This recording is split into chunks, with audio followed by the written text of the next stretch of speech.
പുതിയ വീഡിയോയിലേക്ക് എല്ലാ കൂട്ടുകാർക്കും സ്വാഗതം. ഇനി ഞാൻ നിങ്ങളുമായി പങ്കുവെക്കുന്ന ഡെയിലി അപ്ഡേറ്റ്സിലെ ആദ്യത്തെ അപ്ഡേറ്റ് പെൻഡ എന്ന റെസ്ലറിനെ സംബന്ധിച്ചാണ്.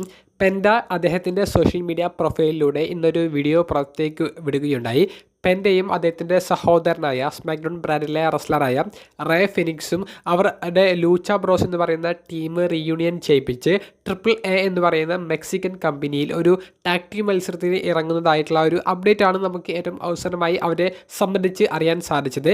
എന്നാൽ ആ ഒരു അനൗൺസ്മെൻറ്റിന് ശേഷം ഒരു വീക്ക്ലി എപ്പിസോഡിൽ പെൻഡയുടെ ഷോൾഡറിന് ഇഞ്ചുറി പറ്റുന്നതും പെൻഡയ്ക്ക് ആ ഒരു മത്സരം പിന്നീട് മുന്നോട്ടേക്ക് കൊണ്ടുപോകാൻ സാധിക്കാത്തതുമായിട്ടുള്ള ഒരു അപ്ഡേറ്റൊക്കെയാണ് അറിയാൻ സാധിച്ചത്.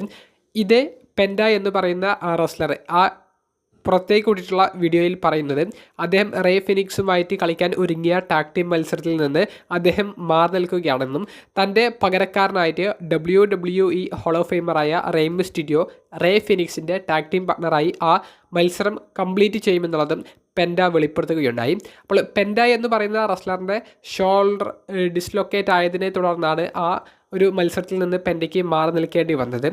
പെൻഡയുടെ റിക്കവറി എത്ര കാലം എടുക്കുമെന്നൊന്നും നമുക്ക് അറിയാൻ സാധിച്ചിട്ടില്ല. എന്തായാലും ഒരു സ്പീഡ് റിക്കവറി നടക്കട്ടെ എന്നുള്ളത് പ്രാർത്ഥിക്കാം. രണ്ടാമത്തെ അപ്ഡേറ്റ് റാൻഡി ഓർട്ടൺ എന്ന് പറയുന്ന സൂപ്പർ താരത്തെ സംബന്ധിച്ചാണ്. റാൻഡി ഓർട്ടൺ ഇപ്പോൾ എവിടെയാണ്, അദ്ദേഹം എന്തുകൊണ്ട് ജോൺ സിനയുടെ റിട്ടയർമെൻറ്റ് മാച്ച് നടന്ന ഇവൻറ്റിൽ പാർട്ടിസിപ്പേറ്റ് ചെയ്തില്ല എന്നുള്ളതാണ് എല്ലാവരും ഉറ്റുനോക്കുന്നത്. നിലവിൽ സൗദി സീസണെയും അതുപോലെ തന്നെ WWE royal rumble premium live ഇവൻറ്റും പ്രൊമോട്ട് ചെയ്യുന്നതിൻ്റെ ഭാഗമായി സൗദി അറേബ്യയിലാണ് റാൻഡി ഓർട്ടൺ ഉള്ളത്. റാൻഡി ഓർട്ടൺ സൗദി അറേബ്യയിൽ ഒറ്റയ്ക്കല്ല പോയത്, മറ്റ് സൂപ്പർ സ്റ്റാർസും റാൻഡി ഓർട്ടൻ്റെ കൂടെ ഉണ്ടായിരുന്നു. റാൻഡി ഓർട്ടൺ അങ്ങോട്ടേക്ക് ചെല്ലുന്നതും അവിടുത്തെ കുറച്ച് ആക്ടിവിറ്റികളിൽ പങ്കെടുക്കുന്നതുമായിട്ടുള്ള വീഡിയോസ് നമുക്ക് ഇപ്പോൾ സോഷ്യൽ മീഡിയയിൽ കാണാൻ സാധിക്കുന്നുണ്ട്. കൂടാതെ ഇന്നലെ റാൻഡി ഓർട്ടൺ ജോൺസിനയുടെ റിട്ടയർമെൻറ്റ് മാച്ച് കഴിയുന്നതിനെ സംബന്ധിച്ചുള്ള കുറച്ച് അഭിപ്രായങ്ങൾ പങ്കുവെക്കുകയുണ്ടായി. റാൻഡി ഓർട്ടന് ഈയൊരു റിട്ടയർമെൻറ്റ് ഷോയിലേക്ക് എത്താൻ സാധിക്കാതിരുന്നത് സൗദി അറേബ്യയിൽ വെച്ച് നടക്കുന്ന പ്രൊമോഷൻസിൻ്റെ ഭാഗമാണെന്നുള്ളത് റാൻഡി ഓർട്ടൺ വെളിപ്പെടുത്തിയിട്ടുണ്ട്. കൂടാതെ ജോൺസണയുമായി കുറച്ചധികം സമയം ആ റിട്ടയർമെൻറ്റ് മാച്ച് കഴിഞ്ഞ ദിവസം അദ്ദേഹത്തിന് സംസാരിക്കാൻ സാധിച്ചു എന്നുള്ളതും റാൻഡി ഓർട്ടൺ പങ്കുവച്ചിട്ടുണ്ട്. റാൻഡി ഓർട്ടനും ജോൺസണയും ഒരുമിച്ചാണ് റെസ്ലിംഗ് കരിയർ ആരംഭിച്ചതെന്നും കുറേയധികം ഓർമ്മകൾ ഞങ്ങൾക്കിടയിൽ ഉണ്ട് എന്നും റാൻഡി ഓർട്ടൺ ജോൺസണയ്ക്ക് നന്ദി പറഞ്ഞുകൊണ്ടുള്ള ഒരു ഫെയർവെൽ സ്പീച്ചിന് സമാനമായിട്ടുള്ള ഒരു പോസ്റ്റാണ് അദ്ദേഹം സോഷ്യൽ മീഡിയയിലൂടെ പങ്കുവച്ചിട്ടുള്ളത്. നമുക്കറിയാം WWE ഏറ്റവും മികച്ച ഫ്യൂഡുകളിൽ ഒന്നാണ് ഓർട്ടനും സീനയും തമ്മിലുള്ളത്.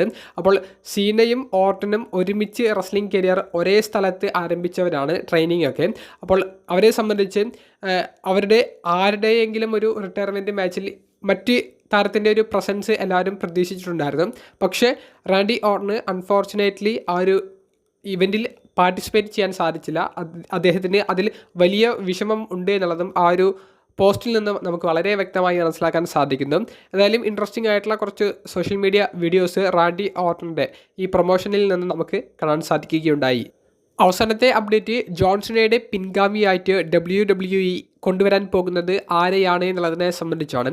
നിലവിലെ അൺഡിസ്പ്യൂട്ടഡ് WWE ചാമ്പ്യനായ കോഡി റോഡ്സിൻ്റെ ലേറ്റസ്റ്റ് സോഷ്യൽ മീഡിയ പോസ്റ്റ് കാണുമ്പോൾ ജോൺസണയുടെ പിൻഗാമിയായിട്ട് കോഡി റോഡ്സിനെയാണോ WWE പ്രൊമോട്ട് ചെയ്യാൻ പോകുന്നത് എന്നുള്ളൊരു സംശയം ഉടലെടുത്തിട്ടുണ്ട്. കൂടാതെ ജോൺസണയുടെ ഈ ഫെയർവെല്ലൊക്കെ കഴിയുന്നതിന് ശേഷം കോഡി റോഡ്സ് ആ ഒരു റിങ്ങിൻ്റെ പുറത്ത് ഇങ്ങനെ വളരെ വിഷമത്തോടു കൂടി ഇമോഷണലായിട്ട് ഇങ്ങനെ കരയുന്നു എന്ന് നമ്മളെ തോന്നിപ്പിക്കുന്നു. പക്ഷേ അദ്ദേഹം കരയുന്നില്ല.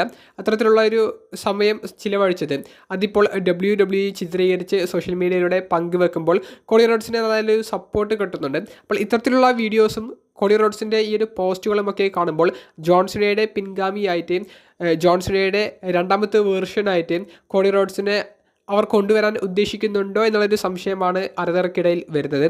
എന്തായാലും സ്റ്റേ ട്യൂൺ എന്ന് പറഞ്ഞിട്ട് ഈ ഒരു പോസ്റ്റ് പങ്കുവെക്കുമ്പോൾ ജോൺസണയുടെ ആ ഷൂവും ജോൺസണയുടെ റിസ്റ്റ് ബാൻഡും ഒക്കെ പങ്കുവെക്കുമ്പോൾ ജോൺസണയുടെ പകരക്കാരനായിട്ട് അവർ കോഡി റോഡ്സിനെയാണ് ഉദ്ദേശിക്കുന്നത് എന്നുള്ളത് ഏകദേശം ഉറപ്പായിട്ടുണ്ട്. നിലവിൽ 40 കോഡി റോഡ്സിൻ്റെ പ്രായം. ജോൺസണയ്ക്ക് പകരക്കാരനാകാൻ കോഡി റോഡ്സിന് സാധിക്കുമെന്ന് നിങ്ങൾക്ക് തോന്നുന്നുണ്ടോ? നിങ്ങളുടെ അഭിപ്രായം കമൻറ്റ് ബോക്സിൽ രേഖപ്പെടുത്തുക. അപ്പോൾ അടുത്തൊരു വീഡിയോയുമായി കാണുന്നത് വരെ ബൈ.